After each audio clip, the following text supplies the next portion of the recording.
Good morning, students. Today we are going to learn the next part of our survey research or survey types. Today we are going to discuss or start with rule of thumb estimates for the systematic error. So where our systematic errors can happen or the reason behind that and that can be avoided. The technique for estimating systematic or non-sampling error are less precise than many sample statistics. Researchers have established conservative rules of thumb based on their experience to avoid or to estimate systematic errors. In this case of consumer research, experienced researcher might determine that only certain percentage of people who say they will definitely buy a new product actually do so. So कुछ rule of Thums मतलब किससे आप लोग अपना research का conclusion derive कर सकते हो वो यहाँ पे बताएं कि अगर लेटर से 80% से ज़्यादा लोग अगर सारे पॉजिटिव आंसर देते हैं आपके सर्वे रिसर्च में तो that particular customer will definitely by the new product. तो इस तरीके के कुछ मेजरमेंट कुछ फैक्चुअल थिंग्स रिसर्चर ने अपने एक्सपीरियंस से शेयर किए गए. Evidence for mayor measurement effect okay on own buying behavior suggests that in some situation researcher might conclude that respondents own buying behavior will exaggerate the overall sale. Thus researcher often present actual survey findings and their interpretation of estimated purchase response based on estimate of non sampling errors. तो जो non sampling है मतलब लोगों को आपने सर्वे भेजा है और उन्होंने दिया ही नहीं, आपको रिस्पॉन्ड ही नहीं किया, उन लोगों का भी आप लोगों को ध्यान में रखना है. अगर आपको लगता है कि 80% आपके डेटा पे से ग्रोथ होगा सेल्स में, जो एग्जैगरेट करके होता है बिकॉज बाकी आप लोग नॉन रिस्पॉन्डेंट और नॉन सैम्पलिंग की वजह से आप लोगों के पर्टिकुलर डेटा कंक्लूजन में एरर आता है, तो you cannot actually predict the 80% और 18% राइज इन द सेल्स. आप लोगों को बाकी फॉर्मूला अप्लाई करके प्रोबेबिलिटी ऑफ एरर अप्लाई करके वो 18% से आप लोगों को कम करना पड़ेगा because there is always the possibility of chances of systematic error.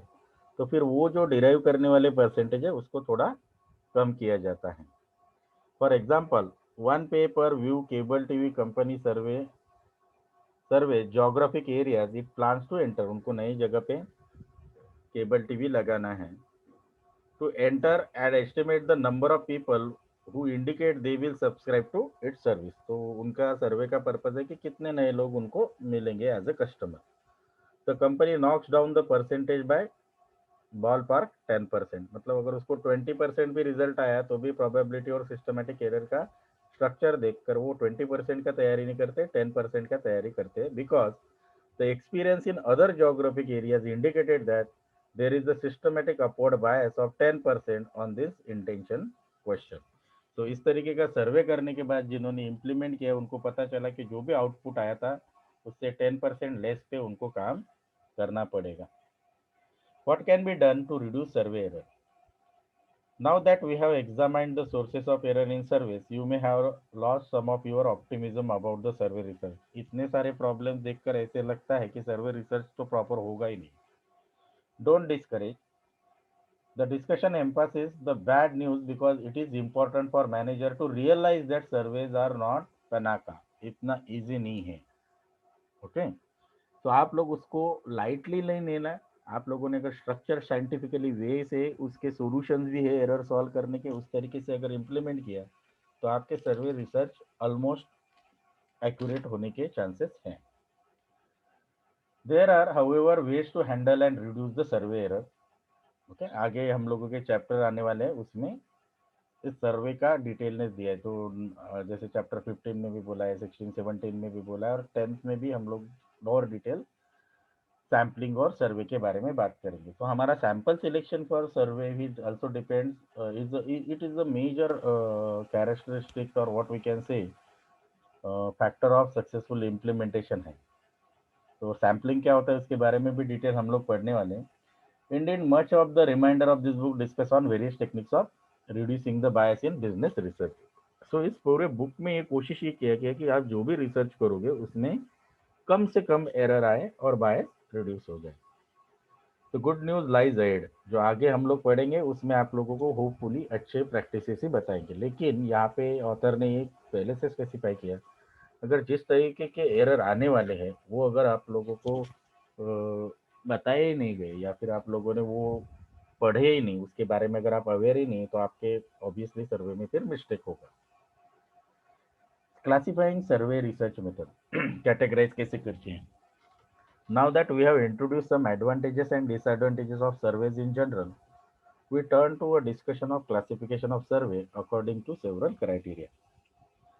Survey may be classified based on the method of communication, the degree of structure and disguise in the questionnaires, and time frame in which the data are gathered. Okay. So next chapter classifies the survey according to method of communicating with the respondent, covering topic such as personal interview, telephone interview, mail surveys and internet surveys, जो यहाँ पे सिर्फ हम लोगों ने definition के तरह देखे।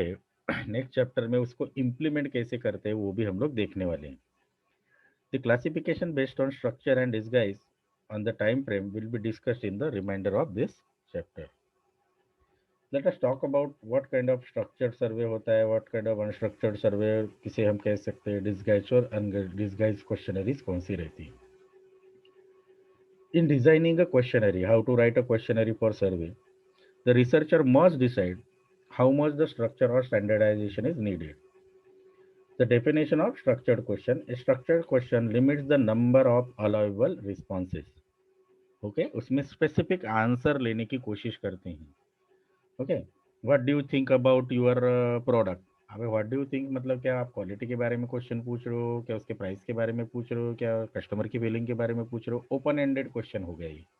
इससे क्या होगा, 1000 लोगों का 1000 ओपिनियन हो सकता है, बिकॉज हर एक बंदे का परसेप्शन अलग रहेगा। सो अगर आप अलाउ करेंगे कि अपने मर्जी से वो रिस्पॉन्ड देते रहे अलग अलग तरीके से, तो आप लोगों को एक जो पैटर्न ढूंढना है वो पैटर्न उसमें नहीं मिलेगा। तो you need to limit the number of allowable responses. आप लोगों को जनरली एमसीक्यूज वहाँ पे लेना है या फिर स्केल्स लेनी है। For example, the respondent may be instructed to choose one alternative response such as either under 18, 18 to 35 or 35 as a age. Okay? अगर आप लोग अगर सिर्फ एज ही दोगे तो आप लोगों को 1 to 100 में बहुत सारे एजेस के मिलेंगे, और हर एक ईयर के लिए, हर एक एज के लिए, साल के लिए आप लोग अपना अलग से रिसर्च टेबल नहीं बना सकते हो। तो इसलिए आप लोगों को उसको ग्रुप करना पड़ेगा, लिमिट करने पड़ेंगे रिस्पॉन्सेस को। An unstructured question does not restrict the respondent answer. तो पहला था स्ट्रक्चर्ड क्वेश्चन जो लिमिट करता है आंसर्स को। ओके, क्लोज एंडेड रहता है। अनस्ट्रक्चर्ड क्वेश्चन, जैसे मैंने आप लोगों को एक क्वेश्चन का बारे में बता दिया था कि वो ओपन एंडेड रहता है। Why do you shop at Walmart, हर एक बंदे के अलग अलग रीजंस रहेंगे। Allow the respondent considerably freedom in answering. The researcher must also decide whether to use undisguise question और disguise question. A straight forward और अनडिस्गाइज्ड क्वेश्चन, मतलब जो क्वेश्चन में क्लियरली स्पेसिफिक इंफॉर्मेशन पूछी जाती है उसे अनडिस्गाइज्ड क्वेश्चन कहते हैं। For example, do you have dandruff problem, straight forward directly. Assume that respondent is willing to reveal the information, yes or no. However, researchers know that some questions are threatening to person's ego, prestige, or self-concept. So they have designed in a number of indirect techniques. ऐसे question आप directly नहीं पूछ सकते हो, तो उसके लिए आप लोगों को इनडायरेक्ट टेक्निक यूज करना पड़ेगा। That is called as indirect technique of questioning to disguise the purpose of study. Questionnaires can be categorized by their degree of structure and the degree of disguise. For example, interview in exploratory research might use unstructured disguise questionnaires. Direct question नहीं रहेंगे, indirect रहेंगे, information वही लेनी है। तो projective technique discussed. Okay, other classification are structured undisguised, unstructured undisguised, structure disguised, तो दोनों का कॉम्बिनेशन बनाकर भी आप लोग कैटेगरीज बना सकते हो। This classification have two limitation. First, the degree of structure and the degree of disguise vary. They are not clear-cut categories. Second, most surveys are hybrid. जरूरी नहीं कि एक ही कैटेगरी में सर्वे होने चाहिए, जनरली वो हाइब्रिड रहते हैं। Asking both structured and unstructured questions. Recognizing the degree of structure and disguise necessary to meet the survey objective will help in the selection of appropriate communication medium for conducting the survey. Temporal classification. Although most surveys are for individual research project conducted only once over a short time period, other projects require multiple survey over long period. The survey can be classified on temporal basis. First one, we are talking about cross-sectional studies. Do you make New Year's resolution? A Harris Interactive survey conducted in November 2008 indicate that women 74% are most likely than men 58% actually make the New Year resolution. However, more than men, more men than women always or often keep their resolution. So resolution करना अलग बात है, उसको रखना या फिर implement करना अलग रहता है. So study has found that 22% of men compared to 14% of women keep their resolution. मतलब वो implement करते हैं. Resolution करने के लिए वो 2008 का स्टडी था, ऑब्वियसली यूनिवर्सल ट्रूथ नहीं है, बट एक सर्वे रिसर्च था. This was a cross-sectional study because it is collected data at single point in a time. That is, survey asks people to reflect their past behavior. पिछले साल उन्होंने किया था और उसको फॉलो किया था या नहीं किया था रिजोल्यूशन को. Rather than ask them if they made a resolution, then follow up year later see if the resolution was kept. This is all based on the ये जो 2008 का रिसर्च था वो लोगों का पहले पूछा था आपने रिजोल्यूशन किया या नहीं किया, फिर आपने फॉलो किया या नहीं. मतलब वो रिस्पोंडेंट ने हाँ या ना में आंसर दिया और उसी को ट्रूथ मानकर ये सर्वे लिया गया. लेकिन अगर आपको एक्चुअल स्टडी चाहिए तो आप लोगों के रिजोल्यूशन लोगों के स्टार्ट ऑफ द ईयर करने चाहिए और फिर एंड ऑफ द ईयर बीच में आप लोगों को बार बार सर्वे लेना पड़ेगा कि whether they are keeping their promises or new year resolution or not. Such a study samples various segments of the population to investigate relationship among variable by cross tabulation. Cross comparatively analysis करके वो होता है. Most business research survey fall into this category. We can think of cross-sectional studies as taking the snapshot of current situation. The typical method of analyzing cross-sectional survey is to divide the sample into appropriate subgroups. For example, winery expect income levels to influence attitude towards wine. ये यहाँ पे जो भी example दिया रहेगा वो किसी न किसी कंपनी का कोई केस स्टडी के बारे में रहेगा. तो यहाँ पे कोई एक कंपनी है जो influence level attitude towards wine के बारे में ढूंढना चाहता है. Data are broken down into subgroup passed on the income and analyzed to reveal similarities or difference among the income subgroup. If the manager thinks that the length of time the employee has been with the organization will influence their attitude towards corporate policies. This is a different example. Employee might broken into different group based on the tenure. तो फिर less than 5 years का experience वाले एक group में रखेंगे, 5 to 9 year वालों को एक ग्रुप में रखेंगे, 10 to 14 years वालों को एक ग्रुप में रखेंगे और 15 years प्लस वालों को अलग ग्रुप में रखेंगे. और फिर सेम सर्वे क्वेश्चन को उनको पॉइंट्स अलग अलग देंगे क्योंकि न्यू कमर्स की जिनका लेस एक्सपीरियंस है उनके व्यूज अलग रहेंगे दैन एक्सपीरियंस वन. ओके, तो इससे हम लोग उनका एज वाइज एटीट्यूड एग्जामाइन कर सकते हैं. Longitudinal study. यहाँ पे पहला पार्ट पहला लाइन इंपॉर्टेंट है. In longitudinal study respondent are question at multiple points in time. मतलब आप कंटिन्यूस ऑब्जर्व कर रहे हो और जब जब आपको लगता है कि इसको क्वेश्चन पूछना चाहिए अबाउट देयर एक्टिविटी तो आप लोग उसको बीच में जाकर क्वेश्चन पूछोगे. The purpose of longitudinal study is examine the continuity of response and observe the changes that occur over time. Many syndicated polling services such as Gallup conduct regular polls. For example, Bureau of Labor Statistics conduct the National Longitudinal Survey of Youth, interviewing the same sample of individual repeatedly since 1979. उन्होंने एक sample decide किया, उन लोगों पे ही वो सर्वे research करते हैं. जैसे लेटर से हर 6 महीने के बाद उनको क्वेश्चनरी भेजते हैं और उन्हीं लोगों से वो रिस्पॉन्सेस लेते हैं बिकॉज उनका उन्होंने प्रॉपरली डिटेल्स रखा रहता है. Respondent who were youth at the beginning of study now are their 40s. अगर 1979 से अगर उन्होंने वो सर्वे रिसर्च चालू किया है और अभी अगर हम लोग देखेंगे तो 40+ हो जाएंगे. सो हम लोगों को उस रिसर्च से पता चलेगा कि कैसे कैसे उनका थिंकिंग में बिहेवियरल में चेंजेस आ गया है. तो हम लोग एक पैटर्न ढूंढ सकते हैं कि किस तरीके से चेंज होता है थिंकिंग में। The Yankelovich monitor has been tracking the American values and attitude for more than 30 years. तो ये लॉन्जिट्यूडनल स्टडीज रहती हैं जो कंटिन्यूस रिस्पॉन्स या ऑब्जर्वेशन करते रहते हैं। This survey is an example of longitudinal study that uses successive samples. Its researchers survey different samples at different type. Longitudinal studies of this type of sometimes called as cohort studies because similar group of people who share certain experience during the same time interval are expected to be included in each sample. आगे कुछ diagram दिया है जो result करता है longitudinal study का by Harris interactive, which since 1966 has been asking 5 questions related to powerless and isolation to create a alienation index. मतलब against the government या किसी का थिंकिंग रहेगा तो that they want to capture. We can think of longitudinal studies as talking a movie of an evolving situation. In applied business research, longitudinal study that uses the successive sample is called as tracking study. मतलब एक साल के होने के बाद फिर आप second year में भी उनको सेम पीपल को वापस से सेम क्वेश्चनरीज या थोड़ा सा डिफरेंस क्वेश्चनरीज पूछ रहे हो थोड़ा बहुत मॉडिफाई करके. So that study is called as tracking study because successive waves are designed to compare the trends and identify changes in variables such as उनका satisfaction, उनका brand image के बारे में उनके मन में पहले क्या था अभी क्या है, ओके, एंड एडवर्टाइजिंग का कितना इफेक्ट होता है एडवर्टाइजिंग अवेयरनेस का.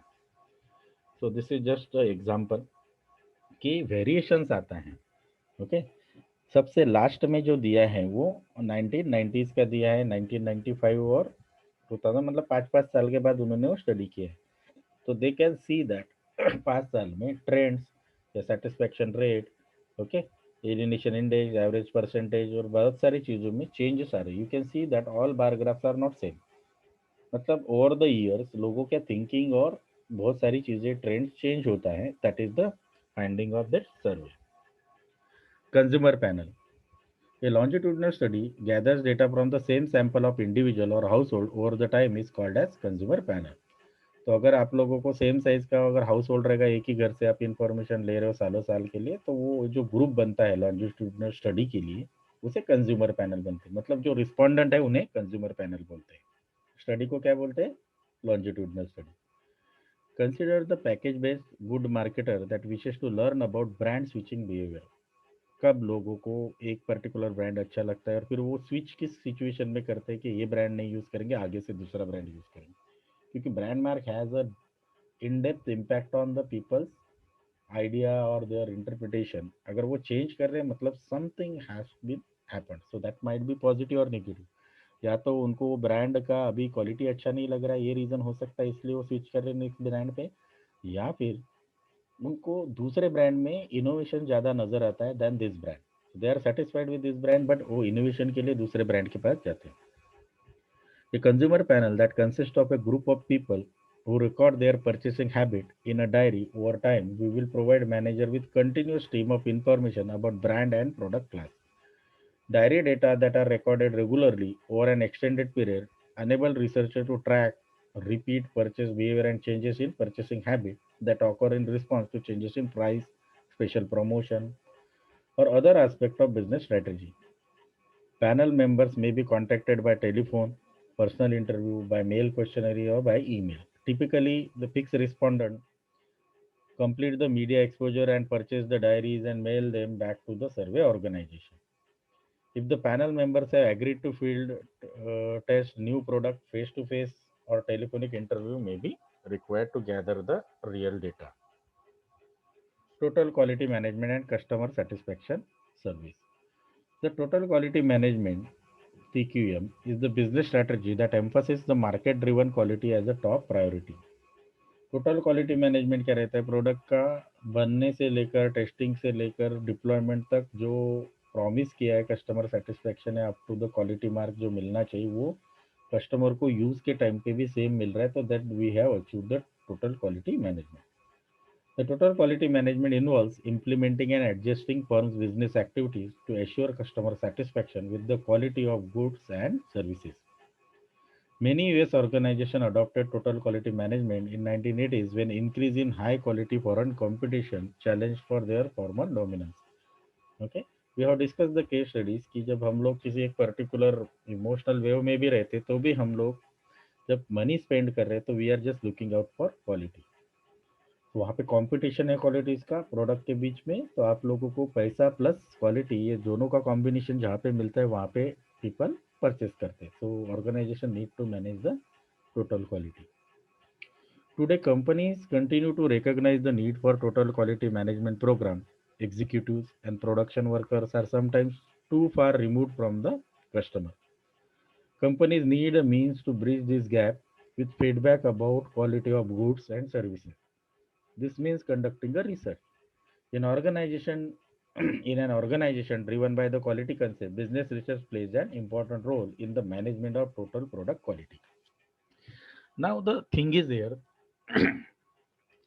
while we are developing a new product, तो उस टाइम पे आप लोगों ने ऑब्वियसली जो भी एक अच्छा कंपनी रहेगा जिसको क्वालिटी कंसेप्ट पे ज़्यादा ध्यान देना है, कस्टमर सेटिस्फेक्शन पे ध्यान देना है, तो वो एक प्रोडक्ट उस टाइम पे लेट अस से 5 साल पहले जब मैंने प्रोडक्ट लॉन्च किया तो आई हैव कंडक्टेड रिसर्च, तब लोगों की फीलिंग्स और सारी चीज़ें क्या उनको एक्सपेक्टेशन से सब माइंड में रख के प्रोडक्ट लॉन्च किया।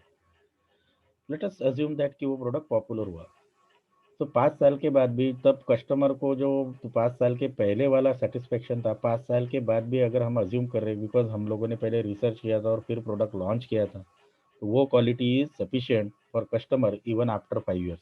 नो, बिकॉज हम लोगों ने पिछले इसमें देखा, लॉन्जिट्यूडनल स्टडीज में भी देखा है कि 5 साल के बाद लोगों के एक्सपेक्टेशन बढ़ सकते हैं, अलग हो सकते हैं, डिफरेंट हो सकते हैं। तो टोटल क्वालिटी मैनेजमेंट में क्या है, कीपिंग द फॉलो, नए एक्सपेक्टेशन लोगों के क्या है उस पर वॉच रखना है, कंज्यूमर फोरम पे वॉच रखना है, what peoples are asking, what peoples are suggesting, वो भी आपको आपके प्रोडक्ट पे इनकॉर्पोरेट करना पड़ेगा। सो 5 साल पहले भी आपने लोगों के एक्सपेक्टेशन का उस टाइम के हिसाब से क्वालिटी दिया था और 5 साल के बाद भी आप लोगों के नए एक्सपेक्टेशन के साथ उस प्रोडक्ट में मॉडिफिकेशन करके लोगों को सेम सर्विस देने का कोशिश करते हो। This is the quality management, this is the total quality management. एक बार प्रोडक्ट बन गया तो आप लोग फिर उसमें इनोवेशन ही नहीं करोगे, तो that is not the total quality management. भले ही आपने पहली बार एज पर द कस्टमर सेटिस्फेक्शन लिया 100% सेटिस्फेक्शन, लेकिन वो 5 साल पहले था। अभी सेम प्रोडक्ट को यूज करते हो लोगों के कंसेप्ट अलग हो सकते हैं, so that also company needs to ponder. So overall this exercise is called as total quality management. So let's talk about what is the quality. Organization used to define quality by emerging engineering standards. Engineering standard रहते हैं, उसके हिसाब से कैसे fit होते हैं लोगों के सेटिस्फेक्शन के बेस पे। Most companies no longer see quality that way. Some managers say that having quality product means the good or service confirms the consumer's requirement and then the product is acceptable. लोगों को अभी currently जो ज़रूरत है उसके हिसाब से उनको प्रोडक्ट मिलना ही क्वालिटी देना है, ऐसा कुछ मैनेजर समझते हैं। Effective executives who subscribe to total quality management philosophy, however, believe that the product quality must go beyond the acceptability or requirement for the given price range. अभी यहाँ पे एक बात बताता हूँ कि लोगों ने 10 चीज़ें मांगी है एज ए फंक्शनलिटी, तो वो रिक्वायरमेंट सेटिस्फेक्शन हुआ। अगर आपको टोटल क्वालिटी मैनेजमेंट चाहिए तो, क्योंकि क्या होता है most of the time user don't want what exactly they need, but you are in the research field और you are in that particular production field, आप लोगों को पता है कि लोगों ने 10 चीज़ों का रिक्वायरमेंट किया है, लेकिन इस प्रोडक्ट में हम 11 या 12 फंक्शनलिटी दे सकते हैं, तो that you have to look for. Okay, that is called as total quality management, that goes beyond the acceptability for given price range. उसी प्राइस रेंज में मैक्सिमम क्वालिटी दे। So rather than merely being relieved that nothing went wrong, हम लोगों ने सब काम सही ढंग से किया है, कुछ रॉन्ग नहीं हुआ है, consumer should experience same delight plus surprise और reap some of the unexpected benefit. अगर उन लोगों ने उनसे रिक्वायरमेंट से प्लस उनको उसी प्राइस में मिल रहा है, so that is going to overwhelm them, काफ़ी खुश हो जाएंगे, आपके कंपनी पे ट्रस्ट बढ़ेगा, आपके लिए अलग कस्टमर भी लेके आएंगे। In other words, quality assurance is more than just meeting the minimum standard. Minimum requirement दे दिया, काम खत्म हुआ नहीं, let us try to give more. The level of quality is degree to which good और मतलब प्रोडक्ट और service, यहाँ पे गुड और सर्विस का मतलब है प्रोडक्ट और service, truly seen as good और bad. Obviously A BMW 750i does not compete directly with Kia Spectra. अगर BMW का गाड़ी किसी दूसरी गाड़ी से कंपेयर करेंगे तो फीचर्स अलग रहेंगे. Buyer of these automobiles are in different market segment and their expectation और quality differ widely. BMW के जो परचेसर रहेंगे उनके पास काफ़ी पैसा रहेगा, तो उनकी क्वालिटी एक्सपेक्टेशंस अलग हैं, और नॉर्मल कार के जो बायर्स रहेंगे जो मिडिल लेवल इनकम ग्रुप से आते हैं उनके एक्सपेक्टेशंस अलग रहते हैं. Nevertheless, manager at BMW and Kia, both the automobile company, try to establish the quality that is acceptable for given cost of ownership, और अपने ही कॉस्ट रेंज में वो मैक्सिमम फीचर देने की कोशिश करते हैं to maintain the total quality management.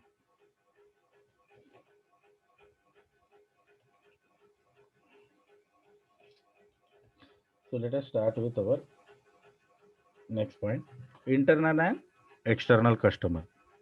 Organizations that have adopted total quality management philosophy believe that a focus on customer must include more than external customers, like some Arbor INC company. They believe that everyone in the organization has customer. Every person in every department and every level has the customer. The customer is anyone to whom an individual provides a service, information, support or product. I will discuss that. अगर आप planning phase में हो, आप लोग कहते हो तो उनका कस्टमर से डायरेक्ट रिलेशन नहीं आता है, नहीं.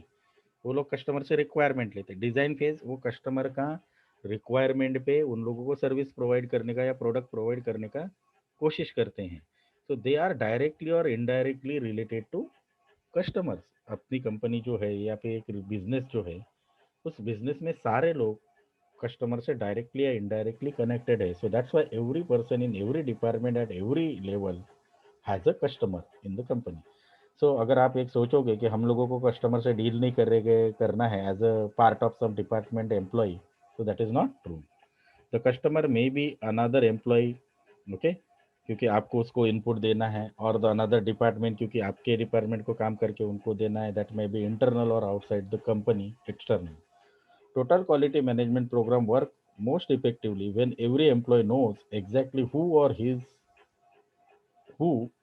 his or her customer are and what output internal and external customer expect. So internal customer रहेगा, जैसे एक डिपार्टमेंट का इनपुट एक डिपार्टमेंट का आउटपुट जब दूसरे डिपार्टमेंट के लिए इनपुट बनता है, तो जो इनपुट देने वाले हैं वो क्या बनते हैं, प्रोवाइडर, और जो आउटपुट एज अ इनपुट लेने वाले हैं वो बनते हैं कस्टमर. ओके. और वैसे ही आउटसाइड कस्टमर रहते हैं, एक्सटर्नल कस्टमर रहते हैं. Also it is important to know how customer perceive their needs are being met. All too often, differences between perception and reality are not understood.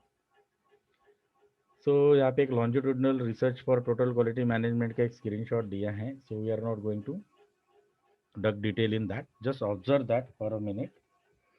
Marketing research activity दिया है, management activity दिया है, internal consumers के साथ किस तरीके से activity होता है. आप लोगों को स्टेप्स बताए हैं कि पहले बार उन्होंने कि कमिटमेंट एंड एक्सप्लोरेशन स्टेज पे पहले क्वेश्चंस कैसे लिए थे, फिर उसी ग्रुप पे उन्होंने बेंचमार्किंग स्टेज पे वापस से क्वेश्चनरी लोगों को पूछी. थर्ड टाइम पे उन्होंने initial quality improvement stage, because second third survey जब आप करते हो तो काफ़ी टाइम हो चुका रहता है, तो कस्टमर के एक्सपेक्टेशन चेंज होना शुरू होते हैं, तो फिर वो इम्प्रूवमेंट के सजेशंस मांगते हैं. और कंटिन्यूस क्वालिटी इंप्रूवमेंट आप लोग थोड़ा अगर आप सेकंड वेव में ओके उसको ट्रैक करते हैं, तो टाइम 3 के बारे में लिखा है, ट्रैकिंग वेव न्यू वेव 1 और ट्रैकिंग वेव 2. जब आप सेकंड वेव पे मेजर करते हो तो ऑलमोस्ट आप लोग टोटल क्वालिटी अचीव कर चुके रहते हैं, या फिर उसका कंटिन्यूटी आता है. Implementing the total quality management. This program require an considerable survey research. बार बार आप लोगों को सर्वे करना पड़ेगा और आपको exact proper quantifiable things analysis करके फाइंड आउट करनी होती है. The firm must routinely ask customer to rate it against its competitor. क्योंकि उन लोगों को पता चलेगा अपने कस्टमर अगर वो रेटिंग में उनके थोड़ा सा कमी आ गई तो that means we need to improve. Competitor के साथ कंपेयर हमेशा करते रहना चाहिए.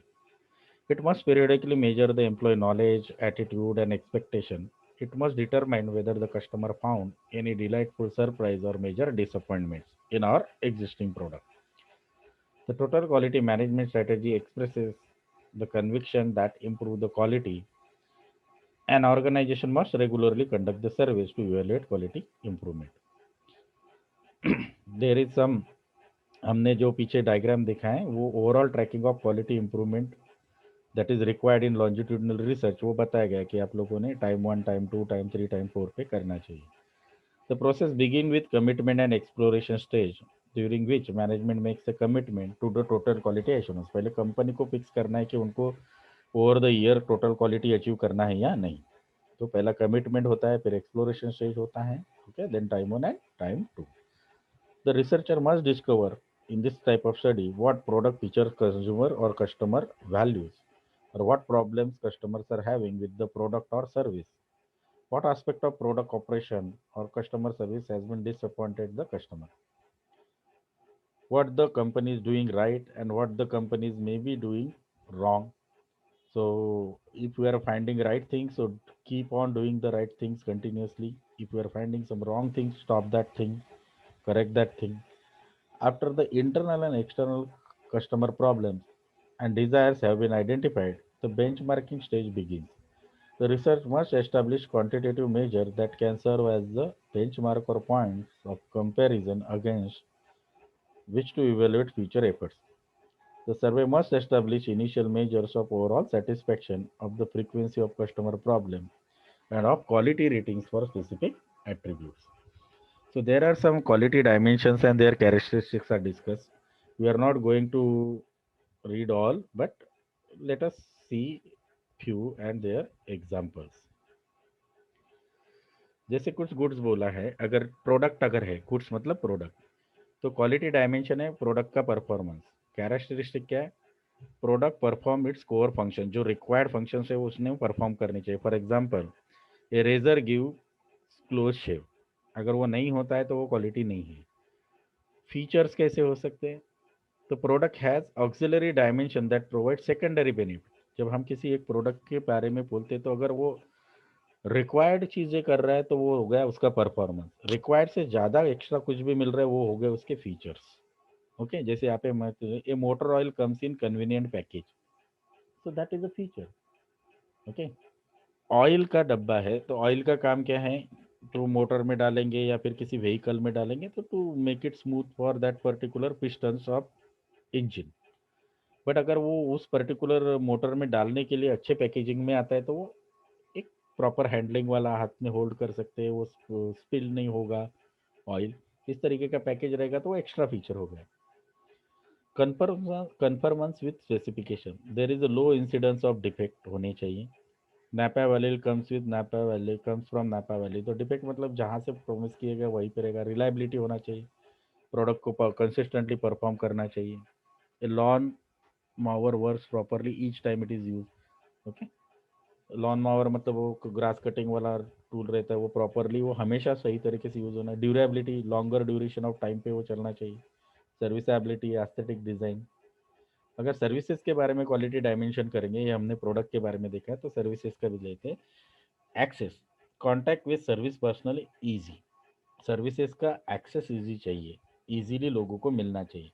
For example, a visit to the dentist does not involve a long wait, तो इसका क्या करना चाहिए?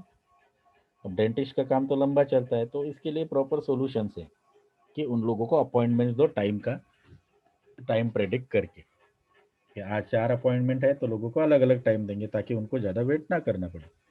तो that in that way you are keeping your quality regarding access. Communication, जब सर्विस कस्टमर को देते तो ह्यूमंस इन्वॉल्व रहते, the customer is inform and understand the service and how much it will cost. For example, computer technician explain the needed repairs without using overly technical terms. लोगों को hi fi phrases technical बता के उसको डरा के फिर उससे cost के बारे में बात करना is wrong. Okay, competence, the service provider have required skill. Okay, tax accountant है सीपीए सर्टिफिकेशन, मतलब अप्रोप्रिएट स्किल के साथ आप लोग उसका टैक्स का कैलकुलेशन करके दे रहे. So there are so many things, courtesy, reliability and credibility, these are quality dimensions of service that has to be achieve. Okay, so this is the end of this chapter. Okay, this is the summary what we have learned in this chapter: defining surveys and explaining their advantages. Describe the type of information, okay, that we have that we have maybe gathered in the survey, identify sources of error in the survey research, able to distinguish among the various categories of surveys, importance of survey research and TQM. Okay, these are few questions for review.